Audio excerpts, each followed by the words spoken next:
শুভ দুপুর প্রিয় দর্শক, আপনাদের সকলকে সাদর আমন্ত্রণ জানাচ্ছি চ্যানেল আইয়ের পর্দায় আপনাদের প্রিয় আয়োজন ফ্রেশ প্রিমিয়ামটি তারকা কথনের আজকের পর্বে। দর্শক, আজকে আমরা তারকা কথনের সেটে কথা বলবো নতুন একটি কাজ নিয়ে। অবিচার যখন হয়ে উঠেছিল বিচারের মাপকাঠি, ঠিক তখনই ফাইলে আটা আমলনামা। দর্শক বুঝতেই পারছেন, আজকে আমরা কথা বলবো আমলনামা নিয়ে নতুন একটি কাজ নিয়ে, এবং এই কাজটি নিয়ে কথা বলার জন্য আমাদের সাথে তারকা কথনের সেটে আমন্ত্রিত অতিথি হিসেবে উপস্থিত আছেন অভিনয় শিল্পী তমা মির্জা, এবং আমাদের সাথে আরও আছেন অভিনয় শিল্পী এবং পরিচালক কামরুজ্জামান কামু। স্বাগত আপনাদের। কেমন আছেন আপনারা?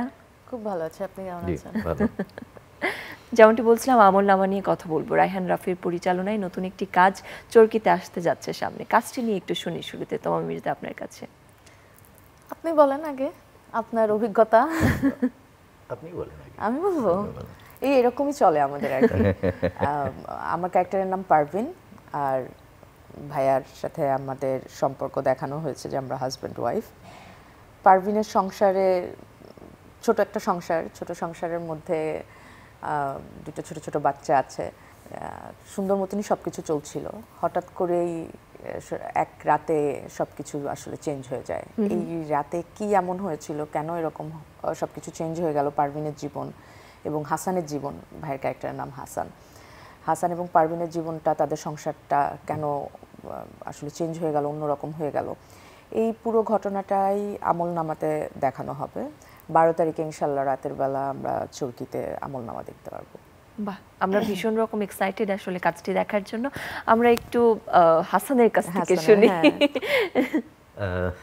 উনি তো এক ধরনের ধারণা দিয়ে দিচ্ছেন। আমি বলবো যে এটা খুবই একটা ট্র্যাজেডির উপরে তো কোনো রস নাই, তো এটা একটা ট্র্যাজিক গল্প। হ্যাঁ, এই ছবি দেখে সবাই কাঁদবে, আমি এটা বলতে পারি। আর রায়হান রাফি তো খুবই চমৎকার করে বানাইছেন, সেটা তো দর্শকের এক ধরনের ধারণাও আছে। আমি নতুন করে কি বলবো। তো খুবই একটা ট্র্যাজিক গল্প এখানে দারুণ চিত্রায়নে দারুণভাবে বলছেন রায়হান রাফি, আর উনি খুবই ভালো অভিনয় করছেন। আপনিও অসাধারণ অভিনয়। আমি কোথায় অভিনয়, আমি তো অভিনয়ই করি না। এক্স্যাক্টলি, এইটাই হলো সবথেকে বেস্ট পার্ট, যে আপনি অভিনয় করেন, আমরা একটু অভিনয় করছি। আচ্ছা, এই অভিনয় আসলে আরো কারা কারা ছিলেন আমরা একটু শুনি। জাহিদ হাসান ছিলেন, অনেকদিন পরে ভাইয়াকে আমরা আবার পর্দায় দেখতে পারবো। সারিকা ছিলেন, আরো অনেক অনেক আর্টিস্ট ছিলেন। এই তো আপনার কারোর নাম মনে পড়ছে? হাসনাত রিপন, হ্যাঁ অনেক ছিলেন, কিন্তু আর্টিস্ট তো রাকায়েত আঙ্কেল ছিলেন। ও গাজী রাকায়েত, হ্যাঁ। বাহ, তাহলে সব গুণী অভিনেতা অভিনেত্রীদের কাজ একসাথে আমরা দেখতে পাচ্ছি আমলনামাতে। নিশ্চয়ই এই কাজটি করার সময় আপনাদের নিজেদেরকে প্রস্তুত করার ব্যাপার রয়েছে, সব কাজের ক্ষেত্রেই থাকে। তো সেক্ষেত্রে আসলে এই যে পারভিন চরিত্রটি, এটিকে সুন্দরভাবে পর্দায় ফুটিয়ে তোলার জন্য নিজেকে কিভাবে প্রস্তুত করেছিলেন? পারভিন চরিত্রটা আসলে আমি যখন গল্প শুনলাম ফার্স্ট, পারভিনের ক্যারেক্টারটা, এটা তো আমরা প্রথম থেকেই বলে আসছি যে একটা আমাদের আশেপাশে ঘটে যাওয়া সত্য ঘটনা থেকে অনুপ্রাণিত হয়ে বা সত্য ঘটনার আদলে এই চরকি অরিজিনাল ফিল্মটা আসলে তৈরি হয়েছে। তো যখন গল্পটা শোনার পরেই আমার কাছে মনে হলো যে এরকম একটা ঘটনা ঘটে গেছে একটা পরিবারের সাথে। এখানে পরিবারের দোষ কতটুকু, ওই পরিবারের সদস্যদের দোষ কতটুকু, এর থেকে বড় কথা যে একটা পরিবার আসলে শেষ হয়ে যায় বা ধ্বংস হয়ে যায় এরকম যে কোনো কারণে, যেটা আমি বলতে পারছি না, সামহাও আশেপাশে ঘটে যাওয়া একটা ঘটনা, এবং খুবই প্যাথেটিক, যেটা ভাইয়া বললো যে খুবই খুবই প্যাথেটিক একটা গল্প। তো এটা শোনার পরে আমার কাছে মনে হচ্ছে যে যখন আমি সেটে ছিলাম, ভাইও মনে খেয়াল করছেন, আমি কিন্তু সেটে থাকলে মানে খুব নিজের মতো করে থাকি, ঘুরি টুরি কথা বলি, যে খুব বেশি একদম ক্যারেক্টারে ঢুকে আছি, কথা বলতে পারবো না, এক কোণে গিয়ে থাকা, এটা আমি পারি না এইভাবে আসলে কাজ করতে। হ্যাঁ, বাট যখন আমি জানি যে আর হয়তো আমাদের সেট রেডি, এখন আমরা শর্টে যাব, ওই সময়টা থেকেই আমার আসলে আমি নিজেকে আবার ওই একটা মুডের মধ্যে নিয়ে আসি করি। এবং পারভিন, আমার কাছে মনে হচ্ছে যে পারভিন অনেক চ্যালেঞ্জিং একটা ক্যারেক্টার এই কারণে যে পারভিনের কথা বলা খুব কম, মানে পারভিন যে অনেক বেশি লাউড, অনেক বেশি কথা বলে, অনেক বেশি এক্সপ্রেসিভ, এরকম পারভিন না। হ্যাঁ, কিন্তু আস্তে আস্তে পারভিনের যে জার্নিটা আমরা দেখি যে আস্তে আস্তে পারভিন যুদ্ধ করছে, আস্তে আস্তে পারভিন যে পারভিনকে আমরা প্রথম থেকে দেখছি একটা নিরীহ মেয়ে, সে আস্তে আস্তে কীভাবে প্রতিবাদী হয়ে উঠছে, এই যে একটা জার্নি, এই জার্নির যে গাঁথুনিটা এটা কঠিন ছিল। বাট আমি জানি না সামহাও আমার যখন আমি কোনো ক্যারেক্টার স্টার্ট করি, ওই ক্যারেক্টারে ঢুকে যাই, তারপরে না আমার মতো করে জিনিসটা না খুব সুন্দর করে হয়ে যায়। আর যেহেতু বারবার কথা আসলো যে রায়হান রাফি, ভাইয়া তো বললোই, রায়হান রাফির একটা অন্যরকম ম্যাজিক থাকে ওর কন্টেন্টগুলোতে। যারা ওই কন্টেন্টে থাকে প্রত্যেকেই সামহাও প্রথম থেকেই এত এঙ্গেজ হয়ে যায়, এমনভাবে ওর ব্রিফিংটা না ব্রিফিংটা থাকে, বা এমনভাবে ও প্রত্যেকটা আর্টিস্টকে এঙ্গেজ করে ওই গল্পটাতে, ওইখান থেকে না ছুটে যাওয়ার কোনো অপশন থাকে না। তো এটা মনে হয় যে ডিরেক্টর এবং আর্টিস্টের এই যে একটা বোঝাপড়া, একটা সেটের মধ্যে পুরো টিমের যে একটা টিম ওয়ার্ক, এটা খুব ইম্পর্ট্যান্ট একটা ভালো কাজের জন্য, একটা ভালো কাজ এভাবেই তৈরি হয়। তো আই থিঙ্ক আমলনামা খুব ভালো একটা মুভি হয়েছে, বাকিটা দর্শক দেখে বলবে। সত্যি। এবং আমরা আবার একটু কামু ভাই আপনার কাছেই যাচ্ছি, এই যে যখন প্রথম আপনার কাছে কাজটির স্ক্রিপ্ট আসলো এবং বলা হলো যে এখানে আপনি খুব মূল একটা চরিত্রে কাজ করতে যাচ্ছেন, তখন আসলে সেই অভিজ্ঞতাটা এবং তারপরে নিজেকে প্রিপেয়ার করে এবং পর্দায় সামনে দেখতে পাচ্ছেন, সব কিছু মিলিয়ে আসলে এক্সপিরিয়েন্সটা এটা ছিল কীরকম? এটা তো রাফির অফিস থেকে যোগাযোগ করলো একজন, পরে রাফির সঙ্গে কথা হলো, উনি ডাকলেন আমাকে, ওনার অফিস তো কাছাকাছি আমার অফিস থেকে, আমি চলে গেলাম, গিয়ে তারপর গল্পটা উনি মুখে বললেন আমাকে। গল্প শুনে তো আমি চমকে উঠলাম, কারণ এটা অলরেডি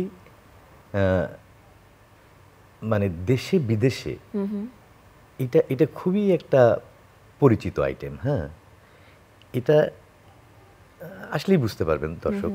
তো আমি শুনে তো চমকে উঠছি যে এই গল্প, আচ্ছা, আর এই ক্যারেক্টারটা আমি করব, ওকে, আমি সঙ্গে সঙ্গেই রাজি হয়েছি। হ্যাঁ, এবং তারপর যেটা হয়েছে যে আমার বোধ হয় আপনিও ছিলেন 2-1 দিন, আমরা কয়েকদিন ওখানে যাওয়ার আগে স্ক্রিপ্ট রিডিং, ডিরেক্টর পড়ছে বারবার, হ্যাঁ, বা আরেকজন পড়ে শোনাইছে, এরকম আমরা কয়েকজন ছিলাম, লুক টেস্ট করলাম আমরা। হ্যাঁ, লুক টেস্ট, প্রস্তুতি ছিল এক ধরনের ওরকম করে। আর ওই গল্পের ভিতরে তারপর অটোমেটিক যখন কথা হলো, শুটিং আসা পর্যন্ত আমি নিজেও গল্পটার ভিতরে এক ধরনের করে ঢুকে গেলাম। তারপর ওনাদের সহযোগিতায় এক ধরনের দাঁড়াইলো, মানে আমি তো অ্যাক্টর না।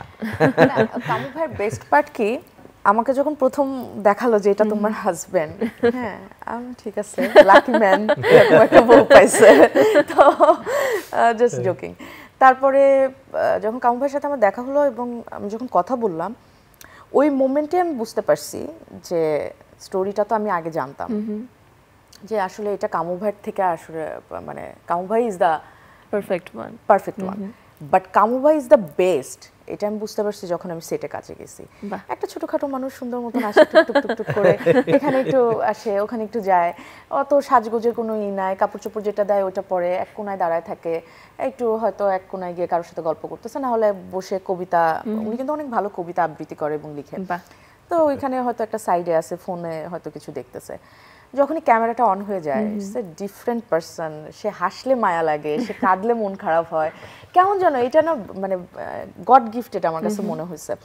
এবং আমাদের একটা সিনও আছে, এরকম কিছু সিন আছে, একটা বলবো না, কিছু সিন আছে যেগুলো দেখার পরে না আমি কান্না করে দিচ্ছি, আল্লাহ আমার এত মায়া লাগতেছে ওনার জন্য। তো আমার মনে হয় এটা কামু ভাই, আমি আপনাকে বলছি না, আপনার আরো অনেক বেশি বেশি কাজ করা উচিত, আপনার আরো অনেক বেশি বেশি কাজ করা উচিত। এবং আমি অনেকেই আছে, আমি বলবো না যে সবাই, অনেকেই আছে যারা চায় যে খুব পরিচিত মুখের সাথে কাজ করতে, বা যাদের গ্রহণযোগ্যতা অনেক বেশি, যারা পরীক্ষিত, এরকম আর্টিস্টের সাথেই সবাই কাজ করতে চায়। তো সেই জায়গা থেকে কামু ভাই তো কম কাজ করেন, বা অনেকদিন মনে হয় গ্যাপ করে আসলেন না কামু ভাই, অনেকদিন পরে আসছে। তো আমি বলবো যে আমি খুব lucky and I feel proud to work with him, যে আমি কামু ভাইয়ের সাথে কাজ করতে পারছি। কাজটি নিয়ে অনেক কথা শুনলাম, এবং প্রিয় দর্শক, চলুন এই মুহূর্তে আমরা এই নতুন কাজ আমলনামার ট্রেলারটি দেখে আসি।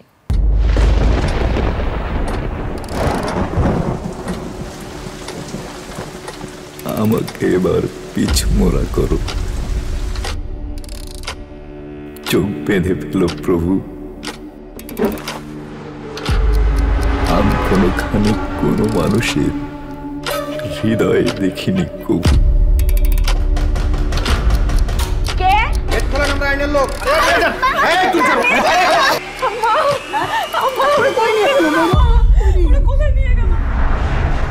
এই মিজান, তুমি আশেপাশে থানায় খোঁজ নিছো?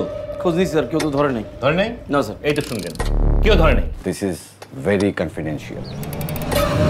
মুশুর আব্বুরে ওরা কালকে রাতে ধরে নিয়ে গেছে। কারা ধরে নিছে? আমি তো চিনি না আব্বা। স্যার আপনি মাদক দিয়ে নাকি সারা দেশ ঘুরে গেছে। ওর কোনো খোঁজ পাইছেন ভাই? এমন একটা জায়গায় গেছে ভালো খরচাপাতি হতে পারে। আমি কিন্তু ভাই মানুষ ছোট, সা অনেক বড়, ঠিক আছে? এই কাজটা না করলে হয় না। স্পষ্ট করে প্রধানমন্ত্রী কই। স্যার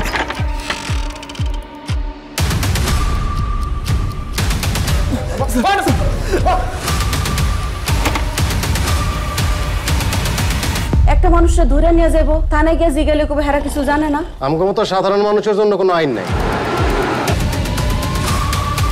আমার জামাইটারে কারা এসে করতে গেছে, টেনে এসে নিয়ে চলে গেল, ফোনটা বন্ধ, আমি 3-4 ঘন্টা ধরে খুঁজে পাচ্ছি না স্যার।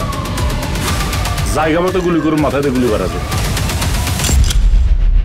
আল্লাহর কসম স্যার, আমি সব কিছু ছেড়ে দিছি স্যার। কাউরে না কাউরে আমার লাগবে, উপর থেকে প্রেশার আছে। প্রিয় দর্শক, আশা করি আপনাদের ট্রেলারটি ভালো লেগেছে এবং এই ট্রেলারটি দেখে আসলে এক্সাইটমেন্টটা আরও বেশি বেড়ে গেল এবং আপনারাও নিশ্চয়ই অনেক বেশি এক্সাইটেড। আসলে নতুন একটি কাজ আসছে, সেখানে অডিয়েন্স কিভাবে জিনিসটা অ্যাকসেপ্ট করছে বা ফিডব্যাকটা কেমন আসবে, আসলে এক্সাইটমেন্টটা কেমনভাবে কাজ করছে? আমার এটা সবসময়ই হয়, আমার কাজ যখন করি তখন এত টেনশন হয় না। রিলিজের সময় আমার প্রচুর, নর্মালি অনেকে কাজ যখন হয় শ্যুট তখন খুব টেনশন করে, হ্যাঁ, কিন্তু আমার তখন টেনশন হয় না। তখন আমি ওই যেটা বললাম যে আমি ঘুরি ফিরি একদম সুন্দর মতন ক্যারেক্টারটা মাথার মধ্যে থাকে। সো আমি হাঁটতেছি, চলতেছি, হাসতেছি, কথা বলতেছি আর ভাবতে থাকি যে আমি কি ইম্প্রোভাইজ করবো, আমি কিভাবে এটাকে এক্সপ্রেশন দিব, আমার আগের কাছ থেকে কিভাবে ডিফারেন্ট হবে। এবং শ্যুটে যাওয়ার পর আর টেনশন করি না। শ্যুটে যাওয়ার আগে দেখা যায় আমি নিজে নিজে অনেক ধরনের আমার প্রিপারেশন থাকে ওই ক্যারেক্টারটা ঘিরে, যাতে সেটে গিয়ে আমাকে আবার এটা নিয়ে টেনশন করতে না হয়। বাট রিলিজের সময় আসলে আমি খুব প্যারা খেয়ে যাই, মানে রিলিজের আগে আগে আমার মনে হয় আমার গা হাত পা ঠান্ডা হয়ে যাচ্ছে। আচ্ছা কি হবে, দর্শক এটা কিভাবে নিবে, কেমন লাগবে। আর এখন তো মানে সবকিছুই হাতের মুঠোয় চলে আসছে, ফোনের মধ্যে অনেক কিছু দেখা যায়, সোশ্যাল মিডিয়াতে অনেক কিছু দেখা যায়। তো ওইখানে ভালো কিছু না হলে আমার খুব মন খারাপ হয় আর কি, খুব ভালো হলে আমি খুব খুশি হই। তো এই জন্য আমার কাছে এটা ওই যে একদম পরীক্ষার মতন, পরীক্ষার রেজাল্টের আগে আগে যেরকম খুব টেনশন কাজ করে, পরীক্ষার সময় তো আর অত টেনশন নেই, আমার ওরকম একটা খুব টেনশন কাজ করছে। বাট আমি ওভার কনফিডেন্ট বলবো না, বাট আমার মধ্যে এক ধরনের আত্মবিশ্বাস আছে এবং এটা থাকাটাই স্বাভাবিক, কারণ এত সুন্দর একটা গল্প এবং এত সুন্দর ডিরেকশন। এই ছবিটি দর্শককে আসলে ভাবাবে, কাঁদাবে এবং দর্শকের প্রচণ্ড মন খারাপ হবে। এবং এটা আমার মনে হয় আমাদের এক ধরনের, আমাদের সমাজে ঘটে যাওয়া যেসব বিচ্ছিন্ন বিচ্ছিন্ন ঘটনা যেগুলো হওয়া উচিত না, এটার একটা, আমাদের তো আসলে আমরা তো আর মাঠে, মানে আমরা তো রাজনৈতিক না, বা আমরা তো গিয়ে আসলে ওইভাবে মাঠে দাঁড়িয়ে একটা কথা ওভাবে বলতে পারি না। তো আমাদের যে জায়গাটায় আমরা কাজ করি ওই জায়গা থেকে এটা আমাদের একটা প্রতিবাদ, যেরকম ঘটনা আমাদের আশেপাশে হওয়া উচিত না, এটা আমাদের একটা প্রতিবাদ। একই বিষয় একটু জানতে চাইবো কামাল ভাই আপনার কাছে, এই যে যেরকম কাজ করার পর একটা আত্মবিশ্বাস জন্ম নিয়েছে যে আসলে দর্শকদের ভালোবাসা এই কাজটি পাবে, কাজ করার পর আপনার কাছে কি মনে হয়েছে? না, আমার কাছেও তাই তো মনে হয় যে, এবং দর্শকদের ভালোবাসা তো পাবে কি, মানে কেঁদে ফেলবে দর্শক, তার মানে ওখানে তার ভালোবাসা কি, ভালোবাসাই তো। তো আমি মনে করি যে এই কন্টেন্টটা বাংলা ভাষাভাষী সব মানুষই দেখবে, আসলে এটা দেখতে হবে, এটা না দেখে পারবে না, আমার কাছে এরকম মনে হয়। আর আমি দেখতে চাই যে আমার বন্ধুরা দেখে কি বলে এটা। আমরাও দেখতে চাই যে আসলে আমল নামাটা কিরকম আসছে দর্শকদের কাছ থেকে। এটা তো আসলে কর্মফল যে ভোগ করতে হয়, ওই জিনিসটাও আছে এর মধ্যে। আচ্ছা, এবং নতুন একটি কাজ, নতুন একটি ফিল্ম মানে কিন্তু একটি বড় অংশ জুড়ে থাকে এই ফিল্মের গান, এবং এখানে আমরা একটি নতুন গানও পাচ্ছি, মনের মানুষ। গানটি নিয়ে একটু শুনি, আসলে শুটিং এবং কারা গিয়েছেন সবকিছু। মনের মানুষ তো এখনো ওইভাবে আমাদের স্ক্রিনে যেটা দেখা যাবে ওইভাবে না, মনে হয় এখন জাস্ট একটু ছোট ছোট সিন নিয়ে ওরে আমার মনেরই মানুষ স্যাড সংটা একটু দেখানো হচ্ছে। হ্যাঁ, তো একটু ছোট ছোট শর্ট নিয়ে করা। মনের মানুষ আমার অনেক পছন্দের একটা গান, কারণ বুকের মধ্যে গিয়ে লাগে, আমার মনে হয় যে মানে খুব চাপ দেয় এরকম একটা গান। তো আমার কাছে খুব ভালো লেগেছে। এখন সব আমার কাছে ভালো লাগলে তো হবে না, আমি আর কামু ভাই বললাম খুব ভালো, তাহলে তো আর হবে না, না কামু ভাই? এটা দর্শকের ভালো বলতে হবে। আমার মনে পড়ছে যে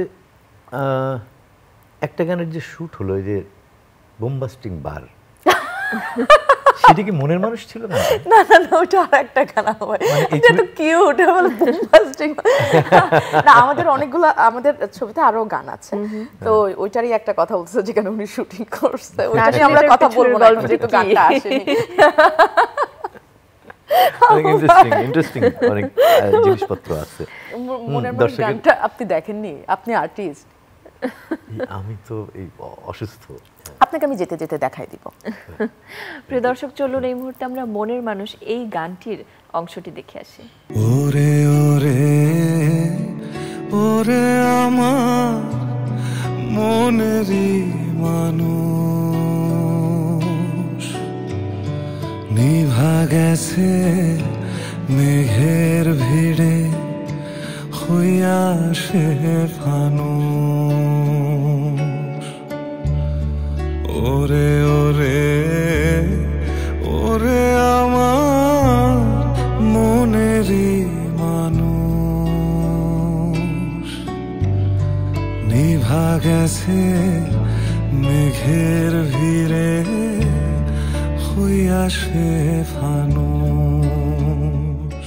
প্রিয় দর্শক, আশা করি গানটি আপনাদের ভালো লেগেছে এবং একই সাথে আমরা আশা করি যে কাজটিও আসলে দর্শকরা অনেক বেশি ভালোবাসবে এবং তাদের ভালো লাগার কথাগুলো আপনাদেরকে খুব শীঘ্রই জানাবে। আমরা এখানে যে দেখতে পেলাম যে জাহিদ হাসান অনেকদিন পর আসলে স্ক্রিনে কাজ করছেন, তাকে আমরা দেখতে পাচ্ছি। আসলে তার সাথে কাজের অভিজ্ঞতাটা কিরকম হলো? আমার কাছে তো খুবই ভালো, যদিও কামু ভাইয়ের সিন ছিল বেশি জাহিদ ভাইয়ের সাথে, আমার একটু ওই জায়গাটায় আমার আসলে সিন নেই, কিন্তু তারপরও যখন একই টিম একসাথে কাজ করা হয় তখন তো পুরোটা সময় ধরেই একই সাথেই থাকা হয়। আরবার কিছু কিছু সময় এরকম ছিল যে কামু ভাই জাহিদ ভাইয়ের হয়তো সন্ধ্যার পর থেকে, না রাত 12টার পর থেকে সারা রাত শ্যুট, আমার হয়তো আবার ভোর 5টা থেকে ওই রাত 12টা পর্যন্ত শ্যুট, তো ওই দেখা হয়ে গেছে, ওনারা সন্ধ্যার সময় চলে আসছে, তো ওইভাবে দেখা হয়েছে। আমার কাছে জাহিদ ভাইকে মনে হচ্ছে যে দেখেন আজকে জাহিদ ভাইয়ের যে অবস্থান, আমি বলবো যে অনেক বড় মাপের একজন অভিনেতা, এবং আমরা তো যখন কোনো আমাদের এরকম বড় মাপের অভিনেতারা চলে যায় তখন আমরা মূল্যায়নটা একটু বেশি করি, বা তখন তাকে নিয়ে অনেক কথা বলি। তো উনি কিংবদন্তি, উনি এখনও আমাদের মাঝে আছেন। তো জাহিদ ভাই অসাধারণ একজন অভিনেতা এবং ব্যক্তি মানুষও খুব ভালো। উনি আমাদেরকে বিশেষ করে আমাকে অনেক স্নেহ করেন। দেখা হলেই যখনই সেটে গেছি আমার সিন উনি নিজে থেকেই দেখেছেন, আমাকে বলেছেন এটা ভালো লাগছে বা এরকমই, এবং উনি যখন ক্যামেরার সামনে তখন তো অসাধারণ। এই যে যখন সিনিয়র একজন অ্যাক্টর আপনার কাজের অ্যাপ্রিশিয়েট করছে বা কনস্ট্রাকটিভ ওয়েতে আপনাকে একটা ফিডব্যাক দিচ্ছে, তখন আসলে কেমন লাগে? না, অবশ্যই সেটা তো অনেক আনন্দের এবং অনেক কিছুই শেখার আছে। আমি যেটা হয়েছে, আমার সিন না থাকলেও আমি হয়তো মনিটরের সামনে বসেছিলাম, আমি দেখেছি। তো আজকে যে অবস্থানে তারা আছেন, বা বিশেষ করে জাহিদ ভাই আছেন, এটা এই কারণেই যে তাদের জীবনই একটু অন্যরকম, তাদের জীবন থেকে অনেক কিছু শেখার আছে। তো আমার কাছে মনে হয় যে আমরা এখনকার জেনারেশন যারা আসছি, আমাদের জেনারেশনে একটা জিনিসই কমতি আছে, সেটা হলো আমরা অনেক দিন ধরে টিকে যেতে পারি না। আমরা হয়তো আমাদের ক্যারিয়ার 5 বছর হয় বা 10 বছর হয়, এরপরে না আমরা আস্তে আস্তে হারিয়ে যাই। কিন্তু এনাদের যদি ক্যারিয়ার দেখেন, এক একজনের ক্যারিয়ার 30 বছর 35 বছর বা এরও অধিক। এটা মিডিয়ার ধরনের কারণেও হতে পারে, কিন্তু এখনকার ধরন আগের ধরন তো একরকম ছিল না। রাজ্জাক সাহেবরা আরো বেশি দীর্ঘদিন ছিল। এখন আমার যেটা মনে হয় যে এটা শেখার আছে যে কেন উনি এত বছর ধরে ছিলেন, আমরা না কেন। হ্যাঁ, সেটা শুধুই যে আমাদের কারণে সেটা না, অবশ্যই পারিপার্শ্বিক অনেক বিষয় থাকে, মিডিয়ার ধরন আর কি, অনেক মিডিয়া কাজের এই জায়গাটাও অনেক অনেক খোলা। এই যে কাজের জায়গাগুলোর বিভিন্ন ধরনের কথা বললেন, যে আগে এক সময় আমরা হয়তো রূপালী পর্দায় দেখছি কাজ, এখন ওয়েব ফিল্ম হিসেবে আমরা মোবাইল ফোনেই দেখতে পাচ্ছি, চরকিতে। এবং কাজের এই যে প্ল্যাটফর্মগুলোর যেরকম পরিবর্তন হচ্ছে, একই সাথে আরো একটি বিষয় একটু জানতে চাইবো কামু ভাই আপনার কাছে, পরিচালক এবং অভিনয় দুটো ভিন্ন জিনিস। একটা বড় প্ল্যাটফর্ম, বড় ক্যানভাসে আপনি পুরো বিষয়টা দেখছেন পেছন থেকে, একটা স্ক্রিনের সামনে গিয়ে কাজ করা, নিশ্চয়ই দুটো ভিন্ন রকমের অভিজ্ঞতা। এবং আসলে পরিচালক হিসেবে কাজ করেছেন, যখন কাজ করছেন তখন একভাবে কাজ করছেন, আবার যখন অভিনয় করছেন তখন আলাদা। এই দুটো আসলে কি মনে হলো ডিফারেন্স? আমি পরিচালনা খুব বেশি করিনি, আমি দুইটা বানাইছিলাম। এমনিতে আমি অনেক ডকুমেন্টারি বানাইছি, কিন্তু ফিকশন আমি দুইটা বানাইছিলাম। একটা তো পাগলাটে ধরনের জিনিস, ওইটা আপনি কি বলবেন না বলবেন, কিন্তু আমি ওটাকে ছবি বলতে চাই, এবং ওইটাকে একটা দুঃসাহসী জিনিস, যে মানে যাতা করা যায়, যে এরপরের দৃশ্যে গিয়ে উনি কি করবেন না করবেন বোঝা যাচ্ছে না, বা কোনো ধারাবাহিকতাই নাই, যা খুশি তা করতেছে একটা লোক। এটা একটা দুঃসাহসিক অভিযাত্রা ছিল। যাই হোক, আমি তেমন একটা বানাইনি। আর সামনে অভিনয় করার হলো দুই ম্যাজিক আসলে। সামনে তো আমি সামনেও খুব বেশি করছি তা না, কিছু করছি আর কি, ওই বন্ধু বান্ধব সূত্রে এরকম হয়েছে আসলে ব্যাপারগুলো। দুই রকম। আপনি কি জানতে চাচ্ছিলেন? আমি জানতে চাচ্ছি যে এই যে স্ক্রিনে কাজ করা আর স্ক্রিনের বাইরে পুরো ব্যাপারটাকে ডিরেক্ট করা, এই দুটোর মধ্যে আসলে চ্যালেঞ্জের জায়গাগুলো কি? চ্যালেঞ্জের দুটোর মধ্যে কোনটা করতে আপনার বেশি স্বাচ্ছন্দ্য বোধ করেছেন? আমার দুটোতেই স্বাচ্ছন্দ্য। এখানে বসলে হ্যাঁ, ডিরেক্টরের অনেক কিছু হয়তো মাথায় রাখতে হয়, অনেক জিনিস, কিন্তু তাকে হেল্প করারও আবার একটা পুরো টিম থাকে। আর এটা যেমন একটা ক্যারেক্টার পারফর্ম করতেছে, যে আচ্ছা আমি এই ক্যারেক্টারটা কতটা ভালো করে করতে পারতেছি। শুধুমাত্র আমি যখন হাসানের চরিত্রে অভিনয় করতেছি, তখন হাসান চরিত্রটা আমি কেমন করলাম, এটুকুই আমার মাথায় রাখলে চলে। আর ডিরেক্টরকে অনেক কিছু দেখতে হয়, ওই দিকের এই লাইটের ঝামেলা আছে কিনা, তার লাইটের লোক থাকা সত্ত্বেও, কারণ ডিরেক্টরকে তো আসলে সমস্ত কিছুই দেখতে হয়। সিনেমাটোগ্রাফার থাকা সত্ত্বেও সিনেমাটোগ্রাফিটারও ডিরেকশন তো থাকে ডিরেক্টরের দিক থেকে, যে না তুমি একটু ডানে ঘুরাও। তো ওইটা অনেক বড় পরিসর, তাকে সবই দেখতে হয়। আর যে অ্যাক্টিং করতেছে তাকে শুধু তার চরিত্রটা দেখতে হয়, সেটাও নিশ্চয়ই বড়। প্রত্যেকটা কাজই তো বড় আসলে, প্রত্যেকটা কাজের মতো বড়, কঠিন, আবার সহজও, ফলে আলাদা আলাদা বৈশিষ্ট্যের জিনিস। আমরা আবার একটু তওয়া মির্জা আপনার কাছে ফিরে আসছি। এই যে কাজের ব্যাপারগুলো, এবং একটু আগে আপনি বলছিলেন যে আগে যারা কাজ করেছেন তারা এত লম্বা সময় ধরে তাদের ক্যারিয়ারটাকে ধরে রাখতে পেরেছেন, এবং এখন যারা আপনারা নতুনভাবে এখন যারা কাজ করছেন বা আপনারা যারা কাজ করছেন তাদের ক্ষেত্রে এই যে যেরকম প্ল্যাটফর্মের একটা ব্যাপার আসলো, তো এখন আসলে একজন অভিনয় শিল্পীর কোন কোন দিকগুলোকে আপনার কাছে মনে হয় যে সব থেকে বেশি ফোকাস করে রাখা উচিত সুন্দর একটা কাজ দর্শকদের উপহার দেওয়ার ক্ষেত্রে? আসলে আমি নিজেই তো এখনো শিখছি, আমি নিজেই এখনো আমার মনে হয় ওই শেখার প্রসেসিংয়ের মধ্যে থেকে যাচ্ছি। সো আমি আসলে ওভাবে আরেকজনের কি করা উচিত ওভাবে হয়তো বলতে পারবো না। বাট আমার কাছে যেটা মনে হচ্ছে যে পরিশ্রমের বিকল্প কোনো সেক্টরেই নেই, আর এই জায়গাটাতে একদমই পরিশ্রমের বিকল্প নেই। নিজেকে যত বেশি তৈরি করা হবে তত সেটা স্ক্রিনে দেখা যাবে। একটা কথা সব সময় আমি শুনে এসেছি এবং এটা আমি বিশ্বাস করি, যে সব কিছু ফাঁকি দেওয়া যায়, ক্যামেরাকে ফাঁকি দেওয়া যায় না। সো ক্যামেরার সামনে আপনি কোনো কিছু লুকাতে পারবেন না, আপনার ছোট ছোট ডিটেইলস, ছোট ছোট এক্সপ্রেশন, ছোট ছোট মোমেন্টও কিন্তু দর্শক দেখতে পাচ্ছে। তো এই জন্য এইখানে ফাঁকি দেওয়ার কোনো অপশন নাই। তো নিজেকে আই থিঙ্ক ওইভাবেই প্রিপেয়ার করা উচিত, প্রস্তুত করা উচিত, এবং প্রচণ্ড লেভেলের ডেডিকেশন থাকতে হবে, ধৈর্য থাকতে হবে। এই জায়গাটা ধৈর্য না থাকলে সে টিকতে পারবে না। কজ আমি এখানে প্রায় 15 বছর হয়ে গেল। তো 15 বছরে আমার একটা জিনিসের কারণেই 15 বছর আমি থাকতে পেরেছি, সেটা হলো আমার ধৈর্য। কারণ আমার এর মধ্যে মানে আপস অ্যান্ড ডাউন এরকম অনেক কেসে। এখন লাস্ট 5 ইয়ার্স আমি আসলে নিজেকে একটা জায়গায় আমি স্থির করতে পেরেছি। তো তার আগে আমার খুব ভালো সময় গিয়েছে, আবার খুব খারাপ সময় গিয়েছে। তো আমি কখনো ধৈর্য হারা হইনি। তো আমি হয়তো যারা সামনে আসবে তাদেরকে এটাই বলতে পারি যে ধৈর্য এবং পরিশ্রম। এবং এই যে নতুনভাবে যারা কাজ করতে আসবে বা আপনারা যখন কাজ করতে এসেছেন 15 বছরের শুরুটাই যদি চিন্তা করি, নিশ্চয়ই সবার একটা ইন্সপিরেশনের জায়গা থাকে কিংবা একজনকে আইডল হিসেবে ধরে নেয়। তো আপনার জায়গাটায় আসলে আপনি কাকে আইডল হিসেবে ধরেছিলেন বা কার কাছ থেকে অনেক বেশি অনুপ্রাণিত হয়েছেন, কিংবা এই যে অভিনয় শিল্পী হবার যে একটা ইচ্ছা, কার কাছ থেকে সেই ইচ্ছাটা জেগেছিল? না মানে আমি ওইভাবে কাউকে দেখেই আমার ইচ্ছা হয়েছে বা কাউকেই আমি ফলো করতে চাই সেটা না। আমাদের যারাই এখন ইয়াং যারা কাজ করছে বা আমার কলিগ যারা, তারাও খুব ভালো কাজ করছে। আগে যারা ছিলেন তাদেরকে নিয়ে তো নতুন করে বলার কিছু নেই।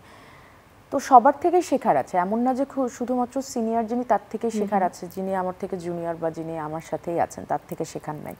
সবার থেকেই শেখার আছে। এখন আমি কোন জিনিসটা শিখবো এটা খুব ইম্পর্টেন্ট, যে তার কোন ভালো দিকটা আমি নিব সেটা খুব জরুরি। তো আমি সবার থেকেই শিখি, আমি এই জন্য আলাদাভাবে কারো কথা বলতে পারবো না।